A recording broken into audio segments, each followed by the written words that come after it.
The poll-tax riots and the campaign in general were different from the ones we discussed, both the miners' strike and the working strike, in the sense that it was not a kind of, strictly speaking, working class conflict. It was, and from this point of view, that's why it was much more effective as a riot and as a campaign. It was something embracing many more social groups than the workers. That is, it was embracing everybody who did not like the idea of paying a tax on a per head basis that Thatcher was trying to introduce at the time. And in this way it united people from many social groups and classes, that is, from workers up to petit bourgeois, up to lower middle classes and so on. In this sense, it had a much greater range of people involved than all the previous struggles. That was good and bad at the same time. It was good in the sense that it gave rise to mass movement, and it was a mass movement in the real sense, not just affecting the miners or just affecting the printers and so on, but affecting a very broad range of the population. But on the other hand, the weakness of this was that as the level of consciousness was not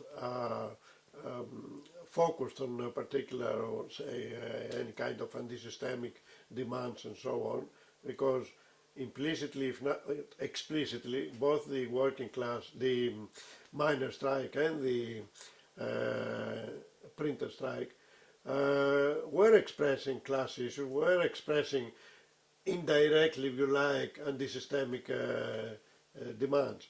But the poll strike was not expressing any kind of anti-systemic demands. It was, if you like, an anti-establishment campaign, in the sense that the establishment at that time was represented by Thatcherism, which was trying to pass this legislation. But on the other hand, given the very great diversity of social groups without any common program, without any political project, if you like to call it like this, the result was that it was a kind of, would say, of social explosion, or if you like, you may say a kind of insurrection, but which was not united by any kind of common consciousness or common demands, apart from the demand, the narrow demand, of course, against the poll tax. And therefore, it could not go further than this. That is, once the establishment realized that they had to submit and not to pass the law, then that was the end of it. That is, the movement did not continue. It stopped there because it's supposed to have succeeded in this narrow demand of abolishing the poll tax.